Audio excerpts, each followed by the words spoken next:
Hi friends and my dear students. आज मैं इस वीडियो लेक्चर में काफ़ी इंटरेस्टिंग पार्ट डिस्कस कर रहा हूँ that is called significance of Bohr's dissociation curve. Actually अक्सर आप देखें तो बुक्स वगैरह में वो एक ग्राफ बना दिया जाता है, sigmoid shape graph related to the saturation of hemoglobin and the partial pressure of oxygen।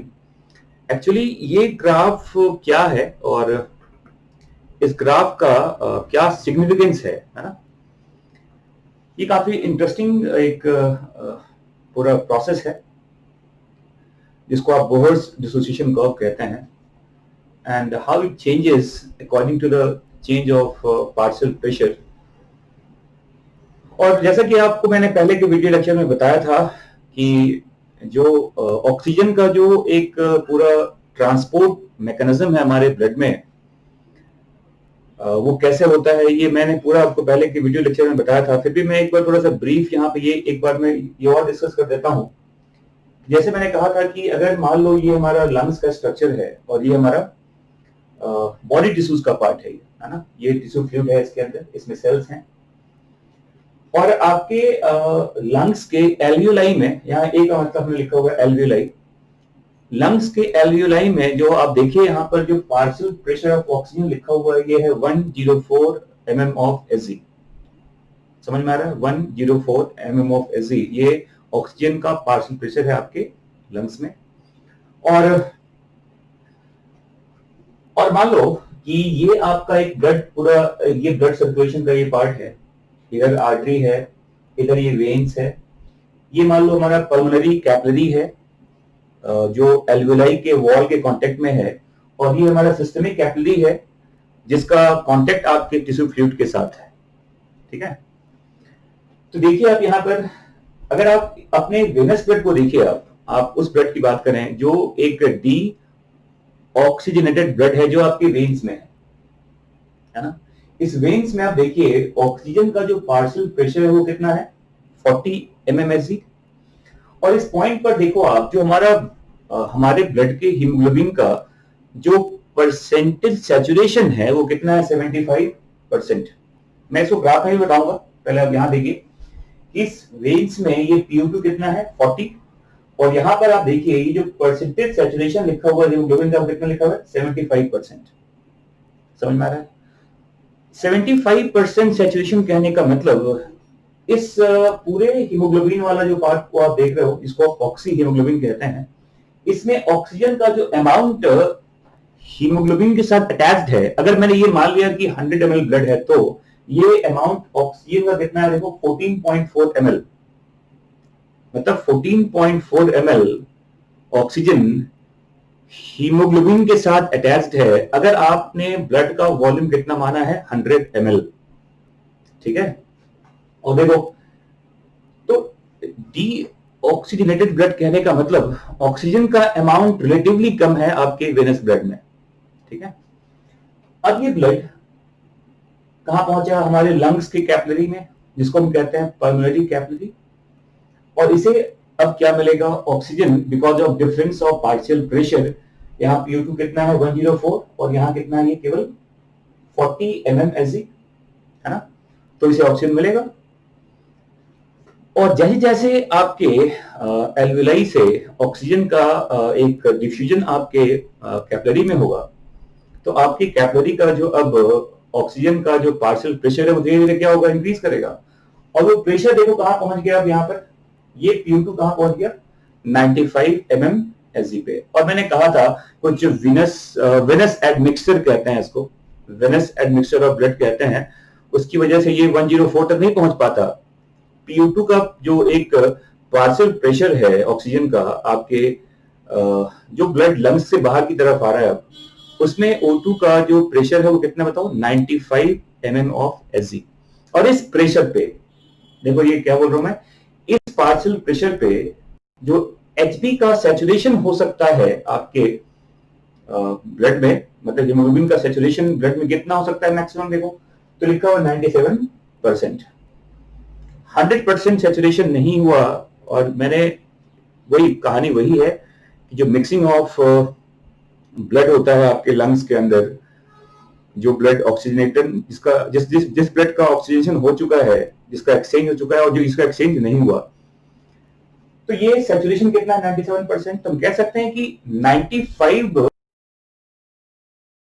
Haemoglobin का सैचुरेशन कितना है बताओ, 97%। और इस सैचुरेशन का मतलब हमारे हीमोग्लोबिन के साथ जो ऑक्सीजन का अटैचमेंट है, जो बाउंडिंग है, वो कितना हुआ 19.4 ml।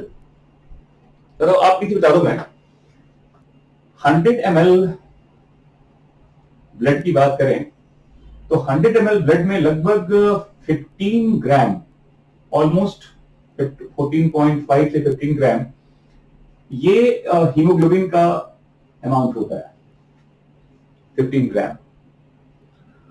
और अगर बिल्कुल प्योर हीमोग्लोबिन है जिसमें कोई किसी तरह का इंप्योरिटीज नहीं है, जैसे मैथ हीमोग्लोबिन वगैरह भी होता है जिसमें Fe+3 के फॉर्म में होता है, अगर वो सब नहीं है तो थ्योरेटिकली ये वैल्यू कहते हैं कि 1 ग्राम हीमोग्लोबिन कंबाइन कर सकता है 1.39 ml ऑक्सीजन के साथ।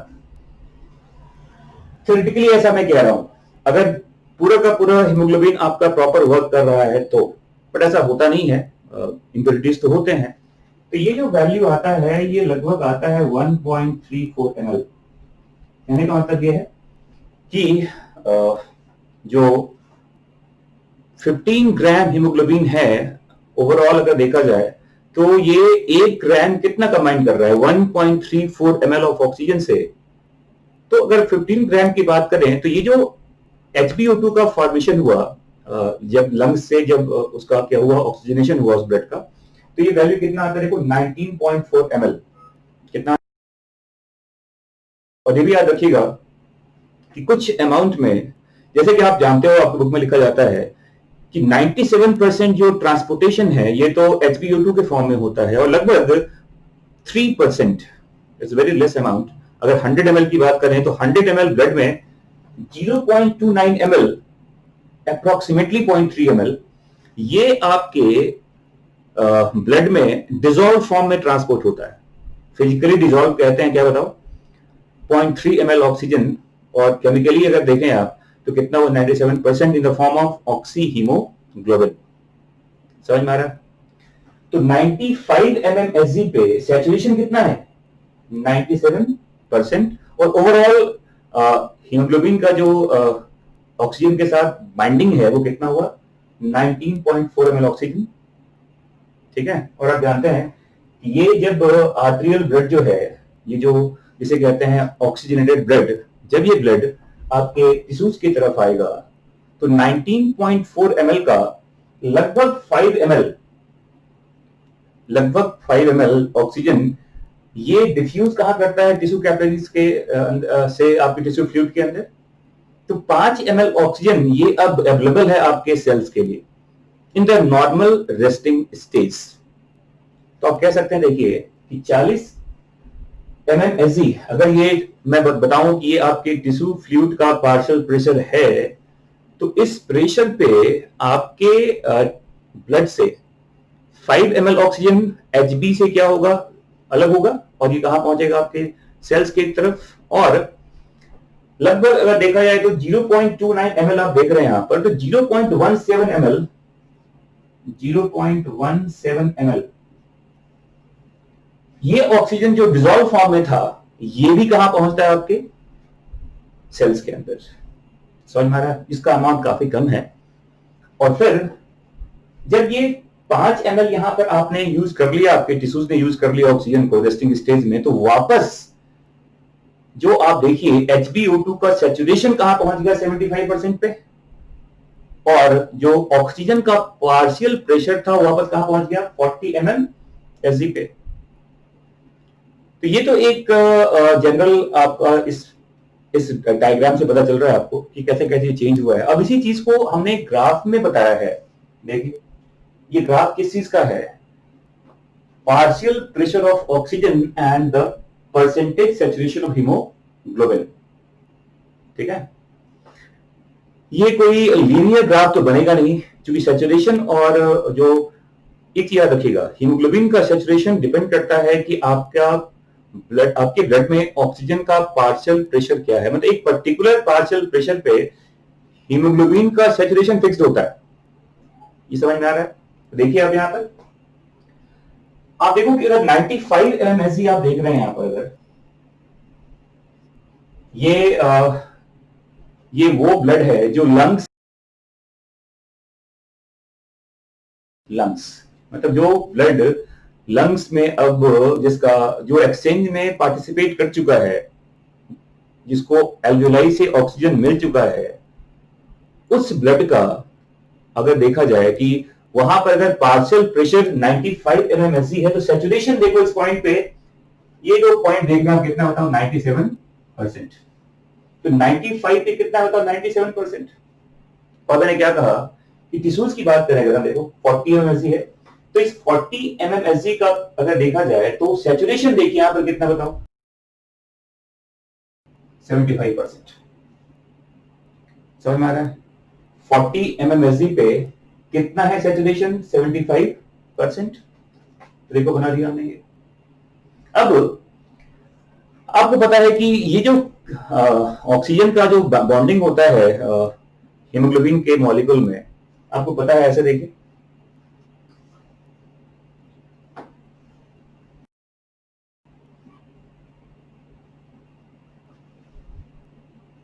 कि हीमोग्लोबिन के अंदर, जैसे मैंने बताया था पहले भी आपको कि चार ऐसे there are 4 iron atom in the ferrous form is present in hemoglobin, and each ferrous atom combines with one molecule of oxygen।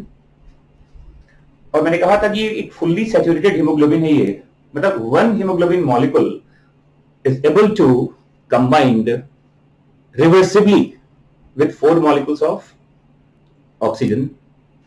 तो जिसे कहते हैं fully saturated haemoglobin.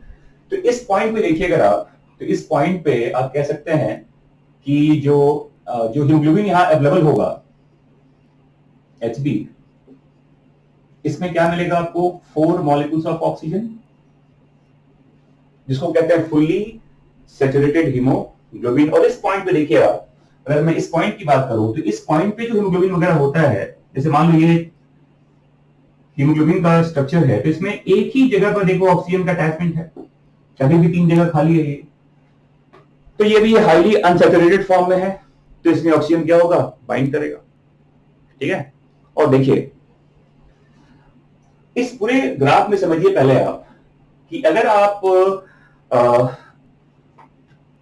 Partial pressure of oxygen को चेंज करें कहां से कहां, देखो तो अगर आप चेंज करें इसको 90 से, अगर मैं चेंज करूं इसको देखो 60 से लेके इवन 100 तक, 60 से लेके 100 तक, तो पार्शियल प्रेशर का जो चेंज हुआ 60 से 100, तो सैचुरेशन का चेंज बताओ कितना है? ये है 90 से 97, 90 से 97। और अगर मैं इसको मतलब अगर मैक्सिमम देखा जाए, अगर 60 से 100 पे जा रहे हैं आप, तो अगर ये 90 से 100 भी है, और अगर आप इस प्रेशर को थ्योरेटिकली बढ़ा दें कहां तक 600 mmHg तक, फिर भी ये जो सैचुरेशन है ये मैक्सिमम यहीं तक जाएगा। देखो मतलब 60 से लेके 6 ऑफ पार्शियल प्रेशर, और सैचुरेशन का चेंज केवल कितना है बताओ 10%, 90 से 100। क्योंकि ये वो ब्लड है जो पूरी तरह से ऑलमोस्ट सैचुरेशन के लेवल पे है। तो आप सैचुरेशन को जब मैक्सिमम कर चुके हैं तो प्रेशर का कुछ भी कर लें आप, 100 से एक्सीड नहीं करेगा। तो 60 टू 10 अगर 10 टाइम्स आपने क्या चेंज कर दिया ऑक्सीजन के पार्शियल प्रेशर को, उसके बावजूद भी जो सैचुरेशन का चेंज है वो केवल कितना बताओ 10%। अभी दूसरा चीज समझिए आप, ये तो मैंने कहा कि ये तो सिस्टमिक ये लंग्स की कैपिलरी की तरफ जो है ये चीजें हो रही है ना। और अगर आपको मैंने बताया था कि जो जो लॉज ऑफ मास एक्शन कहता है, वो क्या कहता है? लॉज ऑफ मास एक्शन कहता है कि जो Hb प्लस O2 का जब आप ऐसे रिएक्शन करा रहे हो तो ये बन रहा है HbO2। मतलब जब लंग्स की तरफ आपका वेनस ब्लड पास हो रहा है आपके पल्मोनरी कैपिलरी से, तो जैसे जैसे ऑक्सीजन का कंसंट्रेशन आपके अब कैपिलरी में बढ़ेगा, तो लॉज ऑफ मास एक्शन ये कहता है कि रिएक्शन जो शिफ्ट करता है अपोजिट साइड में, मतलब लंग्स की तरफ का या लंग्स की तरफ जो ब्लड फ्लो कर रहा है उसका जो सारा अब एक मतलब उसके जो कंडीशंस हैं ये फेवर करेगा HbO2 के फॉर्मेशन को, क्योंकि Hb का अमाउंट तो फिक्स होता है और O2 का अमाउंट अगर बढ़ता जा रहा है तो लॉज ऑफ मास एक्शन क्या कहता है कि रिएक्शन अपोजिट साइड की तरफ शिफ्ट करेगा, तो HbO2 का बनना ज्यादा फेवर्ड है। ठीक है, और ये किस प्रेशर पे हुआ? 95 mmHg पे कितना हुआ सैचुरेशन? 97%। और ये वो ब्लड है जो ऑक्सीजनेटेड, जिसका ऑक्सीजनेशन पूरा हो चुका है और ये अब लंग से बाहर आ रहा है आपके हार्ट की तरफ। ठीक है, अब एक और चीज देखो, अगर यहां देखिए आप कि अगर आपका ऑक्सीजन का पार्शियल प्रेशर कितना है 40 mmHg, तो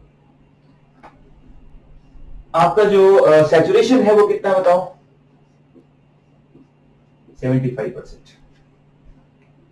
कहने का मतलब ये है कि अगर आप पूरे सैचुरेशन की बात करें कि अगर ये 100 से डाउन हो गया 40 तक और आपका जो सैचुरेशन है वो 100 से कहां पहुंच गया? 75 तक, मतलब ये कितना हो गया? 25%। कहने का मतलब ये है कि 40 mmHg पे जो आपका हीमोग्लोबिन का सैचुरेशन है वो कितना रह सकता है? 75%। तो अगर आप यहां पर देखें कि ऑक्सीजन अगर आपके टिश्यूज में चला गया तो अब PO2 तो घट गया ना, PO2 कहां पहुंच गया? 40 पे, और PO2 अगर 40 पे पहुंच गया तो सैचुरेशन कितना हो सकता है? 75%। मतलब अब हीमोग्लोबिन को अपना ऑक्सीजन क्या करना पड़ेगा? रिलीज करना पड़ेगा, तो वो कहां अब आएगा? 75% तक। तो 25% HbO2 क्या हो गया? डिसोसिएट कर गया। तो इस पॉइंट पे अगर देखा जाए कि टिश्यूज के पॉइंट पे क्या होता है बताओ, जैसे ये HbO2 है, अब ये HbO2 क्या होगा बताओ? डिसोसिएट करेगा किसमें बताओ? Hb में प्लस O2 में। अगर ऑक्सीजन का अमाउंट घटता जा रहा है तो अब ये भी अपोजिट साइड की तरफ शिफ्ट होगा रिएक्शन, तो HbO2 क्या होगा? डिसोसिएट करेगा Hb प्लस O2 में। कितना होगा ये? 25%। Hb क्या हो गया? जो ऑक्सी हीमोग्लोबिन था वो क्या हो गया? वो डिसोसिएट कर गया Hb में और O2 में, और वो 25% ऑक्सीजन अब किसे मिल गया? आपके सेल्स को, नॉर्मल रेस्टिंग स्टेज में। समझ में आ रहा है? अब देखो, अगर मान लो अगर अब आपके अगर मैं एक्सरसाइज के कंडीशंस की बात करूं, जब आपके सेल्स का ऑक्सीजन डिमांड काफी ज्यादा बढ़ जाता है, तो अगर अब यहां देखिए, अगर आप प्रेशर को चेंज करें, PO2 का चेंज करें 40 से 20 तक,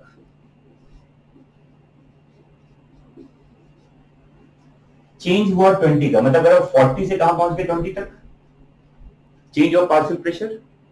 और इस 20 के जब ब्लड का PO2 का जो पार्शियल प्रेशर अगर 20 है तो सैचुरेशन यहां क्या आ सकता है बताओ? 30 पे। तो कहने का मतलब ये है कि जो सैचुरेशन का पार्ट है किस पे? 20 mmHg पे, ये कितना है? 30%। तो 40 पे कितना था? 75%। और 20 पे कितना हो गया? 30%। ये चेंज कितना होगा बताओ? ये चेंज है लगभग 45% का। कहने का मतलब देखो कि इस पॉइंट पे देखिए अगर आप, तो 20 mmHg का डिफरेंस पार्शियल प्रेशर का, और कितना ज्यादा HbO2 टूट गया आपका? 45%।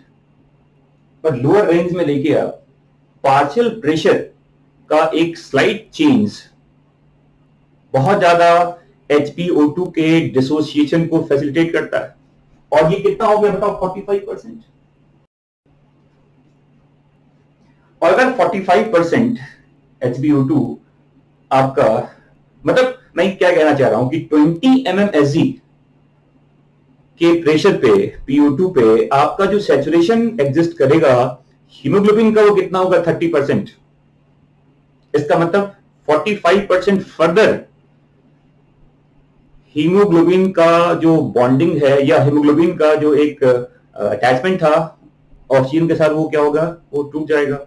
HbO2 क्या होगा, डिसोसिएट कर जाएगा। तो ये एक काफी इंपॉर्टेंट मैकेनिज्म है कि जैसे जैसे आपके सेल्स का ऑक्सीजन डिमांड बढ़ता जाता है वैसे वैसे एक slight change of partial pressure in the body tissues बहुत ज्यादा HbO2 के डिसोसिएशन को फेवर करता है।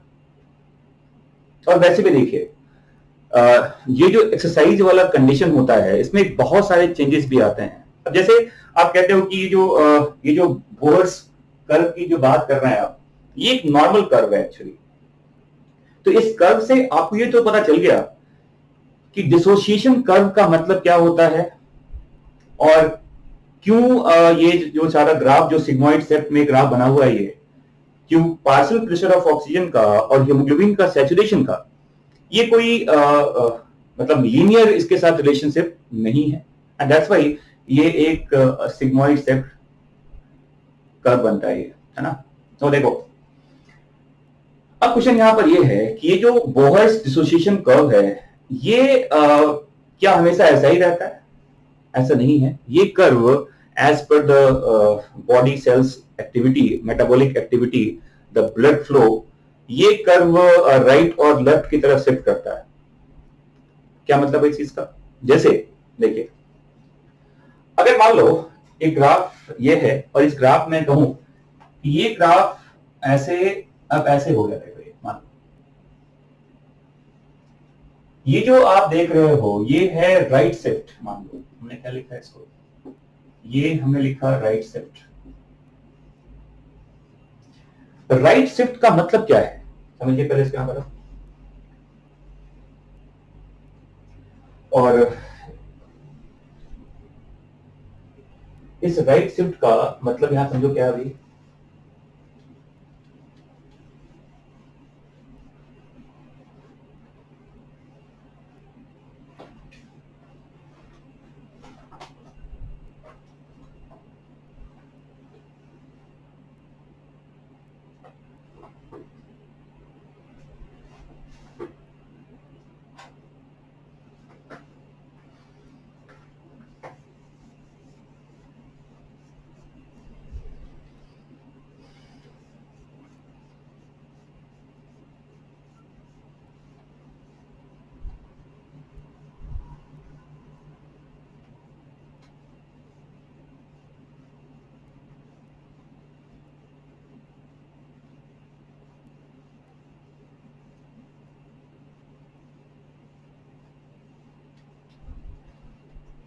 देखिए जैसे मैंने कहा था कि नॉर्मल रेस्टिंग स्टेज में केवल जो 5 ml जो ऑक्सीजन है ये आपके टिश्यूज को मिलता है फ्रॉम योर ब्लड। कहां से? HbO2 से, है ना। तो अगर मान लो ये कंडीशन है,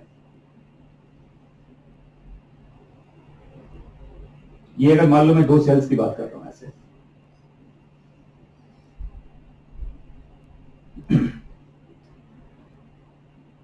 अगर यहां पर 5 ml ऑक्सीजन का इसको सप्लाई हुआ है और यहां का PO2 कितना है 40 mmHg।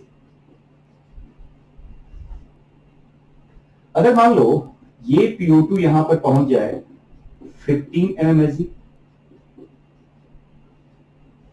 क्योंकि बहुत रैपिडली आप मसल सेल्स में ऑक्सीजन को यूज कर रहे हैं, तो अब क्या होगा, लगभग ऐसे मान के चलिए आप कि लगभग 14.4 ml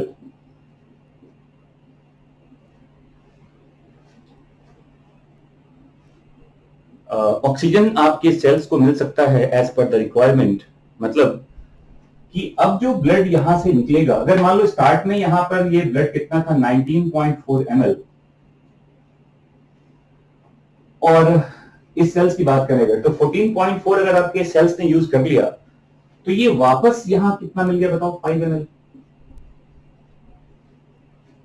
और जब ये ब्लड अब वापस पहुंचेगा आपके लंग्स की तरफ, तो लंग्स का जो अब सप्लाई है, मतलब पहले पहले तो 5 ml ऑक्सीजन सप्लाई कर रहा था क्योंकि इतनी जरूरत थी।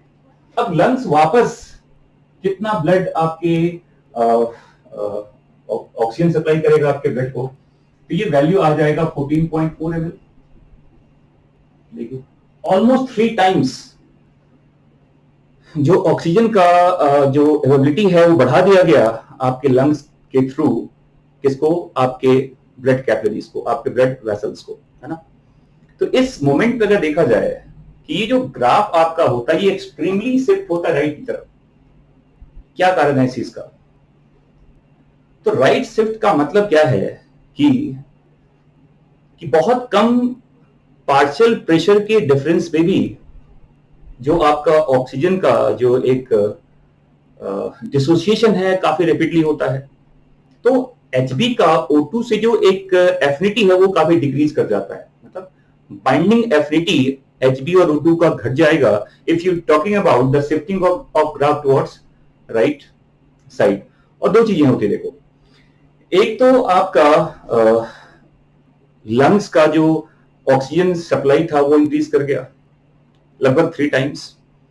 और अगर बहुत ज्यादा एक्सरसाइज वाले कंडीशंस में है तो हमारा जो कार्डियक आउटपुट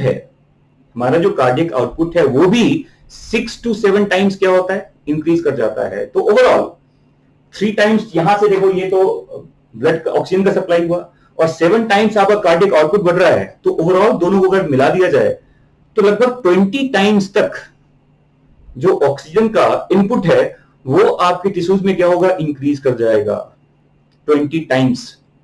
20 टाइम्स क्यों? Because of more cardiac output and more oxygen supply by your lungs to your body, by the lungs to your blood vessels.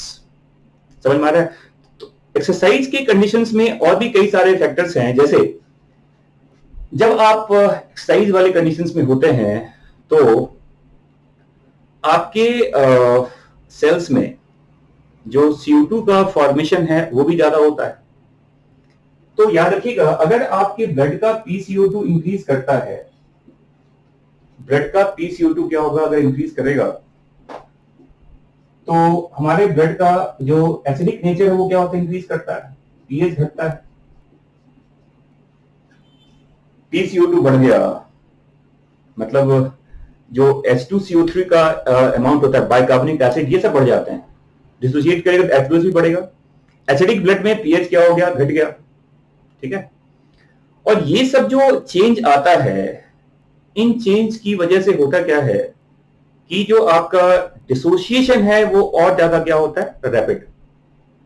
और अगर देखें कि रेस्टिंग स्टेज में हुआ क्या, सॉरी जब आप एक्सरसाइज की बात कर रहे हैं तो आप ये देखो, अगर मान लो ये हमारा लंग का स्ट्रक्चर है और ये हमारा ब्लड वेसल है, तो जब CO2 आप आएगा आपके लंग्स में, आपके ब्लड से,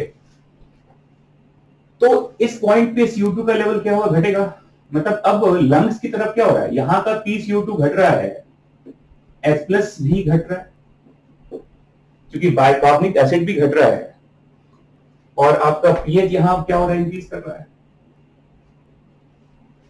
इस कंडीशन में होता क्या है कि अब काफी कम एल्वेलर PO2 अगर भी होगा, बहुत ज्यादा एल्वेलर PO2 नहीं भी अगर है, मतलब एल्वेलाई के अंदर का अगर आप प्रेशर की बात कर रहे हैं, तो काफी कम प्रेशर पे भी बहुत ज्यादा जो ऑक्सीजन है ये बाइंड कर जाता है आपके हीमोग्लोबिन से, और उसकी वजह से जो ग्राफ आप देख रहे हैं, जो अभी ये शिफ्ट हुआ था, जो ग्राफ शिफ्ट हुआ राइट की तरफ, अब ये ग्राफ शिफ्ट कर जाएगा किधर बताओ, देखो लेफ्ट शिफ्टिंग कहते हैं, ये लेफ्ट शिफ्ट कहा जाता है। मतलब काफी एफिशिएंटली अब ऑक्सीजन आपके हीमोग्लोबिन से क्या कर रहा है बताओ, बाइंड कर रहा है। तो एफिनिटी बढ़ा हुआ है। तो अगर एफिनिटी बढ़ेगा किसका, Hb और O2 का, तो ये किधर जाएगा बताओ, लेफ्ट की तरफ। और अगर ये बाइंडिंग ज्यादा बढ़ गया तो ऑब्वियस सी बात है जब ये ब्लड वापस पहुंचेगा आपके सेल्स के पास तो और ज्यादा एफिशिएंटली आपके सेल्स को क्या मिलेगा, ऑक्सीजन। तो ये लोडिंग अनलोडिंग की पूरी बात है। लंग्स पे ऑक्सीजन का क्या होता है, लोडिंग, और CO2 का क्या होता है, अनलोडिंग। रिवर्स देखिए यहाँ पर सेल्स में क्या हो रहा है, ऑक्सीजन का अनलोडिंग होता है और CO2 का वापस लोडिंग होता है आपके ब्लड में। समझ में आ रहा है? तो ये जो ग्राफ आपने देखा कि लेफ्ट शिफ्ट का मतलब क्या होता है कि at very less alveolar PO2 haemoglobin can easily bind with oxygen. और राइट का मतलब क्या बताओ कि at very less difference of partial pressure at your tissues level, at your capillary level, HbO2 काफी आसानी से क्या होता है बताओ, डिसोसिएट कर जाता है। ठीक है, तो ये कंडीशन याद रखिएगा कि PCO2 अगर ज्यादा है आपके ब्लड में, H+ ज्यादा है, pH कम हो गया, ब्लड ज्यादा एसिडिक हो गया, तो ग्राफ शिफ्ट होता है राइट की तरफ। इसे कहते हैं फास्ट डिसोसिएशन कहा जाता है इसको। और अगर लेफ्ट की बात करें तो अगर आपके ब्लड का PCO2 क्या हो गया, कम हो गया, H+ कम हो गया और pH इंक्रीज कर गया तो ग्राफ किधर चला गया बताओ, लेफ्ट साइड की तरफ। ठीक है, और एक और चीज है देखो, एक कंपाउंड है 2,3-डाइफॉस्फोग्लिसरेट कहता है। ये काफी एक इंपॉर्टेंट फैक्टर है। जैसे जैसे आपके देखो नॉर्मल अगर 2,3-DPG डाइफॉस्फोग्लिसरेट अगर नॉर्मली जितना होना चाहिए उतना ही अगर है तो ये मान लो ये ग्राफ ऐसा रेड वाला जो देख रहे हैं ऐसा बना हुआ है ग्राफ। अगर आपके डाइफॉस्फोग्लिसरेट का लेवल बढ़ जाए है ना, तो ज्यादा डिफरेंस अगर पार्शियल प्रेशर का नहीं भी है फिर भी काफी मतलब वो भी एक काफी इंपॉर्टेंट रीजन है कि कई बार जब हाइपोक्सिया वाला केस वगैरह डेवलप होने लगता है आपके ब्लड में, ऑक्सीजन की कमी होने लगती है, टिश्यूज के पास ऑक्सीजन अगर नहीं होता, पहुंच पाता, तो अगर डीपीजी का लेवल बढ़ जाए तो बहुत ज्यादा अगर डिफरेंस नहीं भी है पार्शियल प्रेशर ऑफ ऑक्सीजन का ब्लड में और आपके टिश्यूज में, उस समय भी काफी सिग्निफिकेंट अमाउंट में HbO2 क्या होता है, डिसोसिएट कर जाता है। और वो भी ग्राफ को किधर ले जाएगा, राइट साइड की तरफ। तो 2,3-DPG का लेवल अगर बढ़ जाए तो ये भी काफी हद तक ग्राफ को शिफ्ट करता है राइट साइड की तरफ। और याद रखिएगा कि जैसे जैसे ऑक्सीजन की कमी होती जाएगी आपके बॉडी के अंदर, हमारे ब्लड में 2,3-डाइफॉस्फोग्लिसरेट का लेवल क्या होता है, इंक्रीज करता है। और ये भी ग्राफ को शिफ्ट करेगा राइट साइड की तरफ।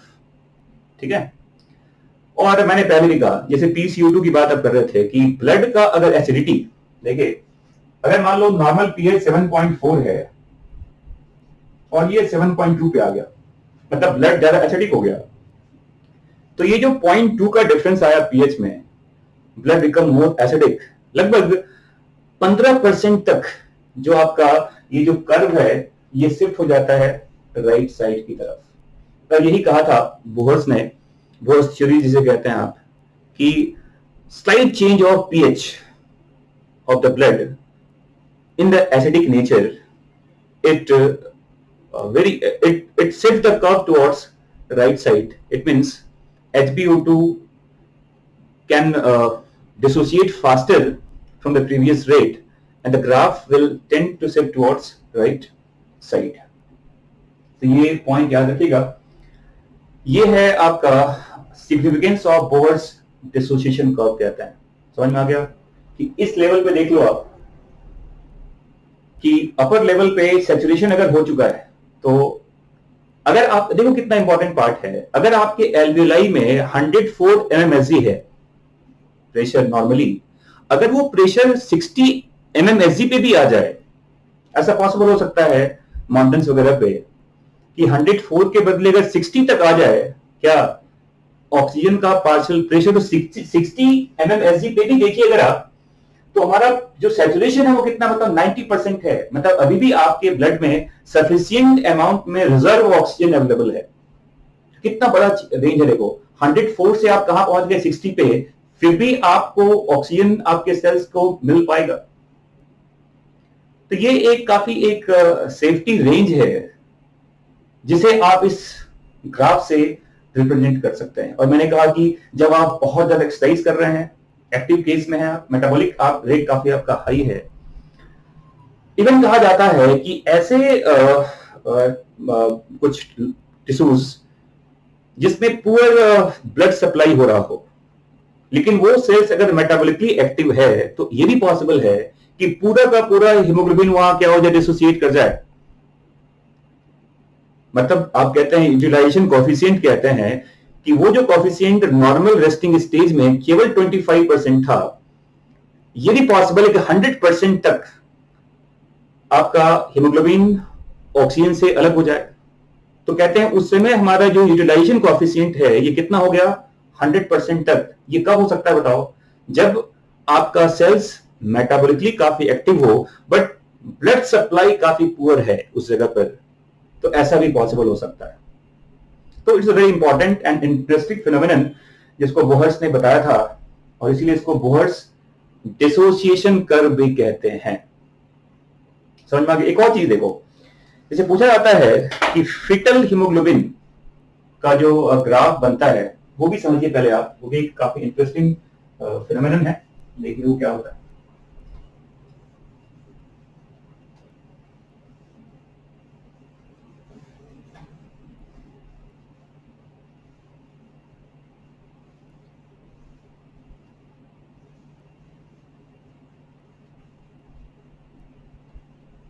देखिए, अगर आप एक ऐसे ग्राफ प्लॉट करें, ये हमने लिया PO2 का और यहां हमने लिया HbO2 का परसेंटेज सैचुरेशन, और मान लो एक ग्राफ ये बना हुआ है और एक ग्राफ ये बना हुआ है।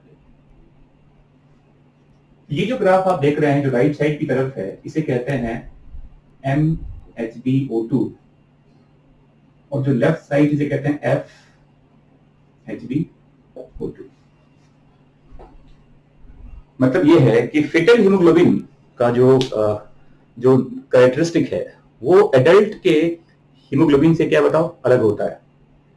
कारण क्या है कि एक तो आप जानते हैं जो उसका स्ट्रक्चर है हीमोग्लोबिन का वो भी थोड़ा डिफरेंट होता है, और दूसरी बात कि हीमोग्लोबिन का जो एफिनिटी है ऑक्सीजन के साथ, ये 30 to 50% तक ज्यादा होता है। बताओ किसमें, फिटल हीमोग्लोबिन में।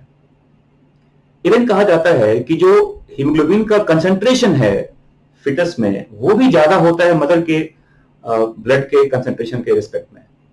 तो एक तो Hb का कंसंट्रेशन ज्यादा है, दूसरा Hb का जो बाइंडिंग एफिनिटी है ऑक्सीजन के साथ वो भी ज्यादा होता है।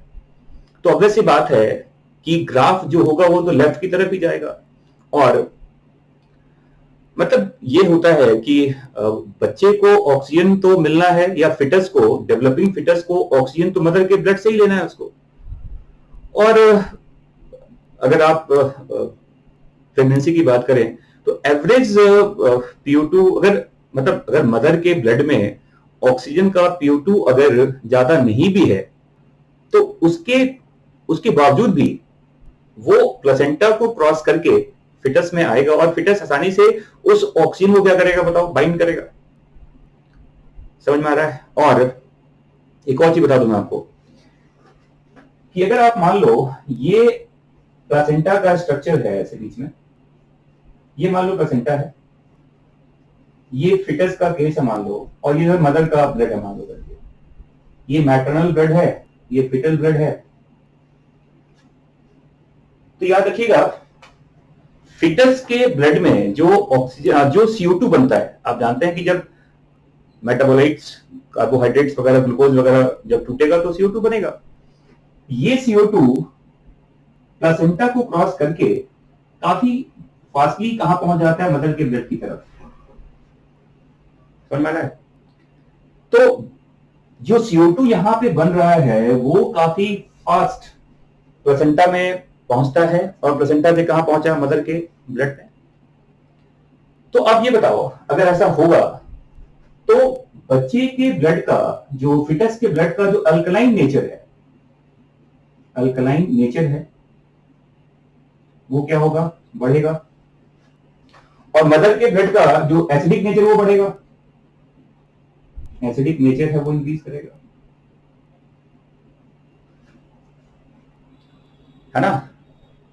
फिटस ब्लड ज्यादा अल्कलाइन है और मदर का ब्लड ज्यादा एसिडिक है, और दोनों के अपने अलग अलग, अब अगर आप ग्राफ बनाएंगे डिसोसिएशन कर्व उस फिटस के ब्लड का और मदर के ब्लड का, तो वो कर्व क्या होगा? दो बनेगा, एक रेस्पेक्टिवली राइट की तरफ होगा जिसका एसिडिक ब्लड है, और एक का क्या होगा? लेफ्ट होगा जिसका अल्कलाइन ब्लड है। तो दो ग्राफ बनेंगे।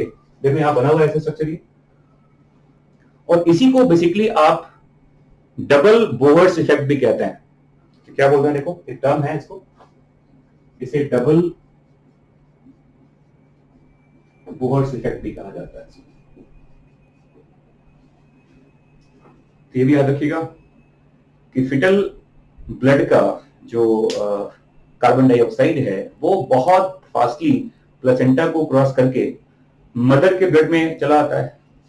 तो जैसे जैसे CO2 का डेफिशिएंसी होगा फिटस के ब्लड में, ब्लड बिकम्स मोर अल्कलाइन, और मदर के ब्लड में जब CO2 मिलेगा तो वो ब्लड क्या होगा बताओ? ज्यादा एसिडिक हो जाएगा। तो यहां भी ग्राफ देखिए आप, दो ग्राफ बन जाएंगे, दो तरह का कर्व बनेगा, एक राइट और एक लेफ्ट। और इसी को क्या बोलते हैं बताओ? इसी को डबल बोहर्स इफेक्ट भी कहा जाता है। तो मतलब फिटस के ब्लड का वो जो कंडीशन है हर तरह से इस चीज को सपोर्ट करेगा कि काफी कम, अगर पार्शियल प्रेशर का डिफरेंस है मदर के ब्लड में और फिटस के ब्लड में, उसके बावजूद भी एक सफिशिएंट अमाउंट में ऑक्सीजन मदर के ब्लड से कहां पहुंच जाता है? फिटस की तरफ, अक्रॉस द प्लेसेंटा। तो फिटल हीमोग्लोबिन का भी जो ग्राफ देखेंगे आप, वो किधर होगा? लेफ्ट की तरफ। तो ये सब एक बहुत इंटरेस्टिंग सिग्निफिकेंस है किसका बताओ? बोहर्स डिसोसिएशन कर्व का। Thank you.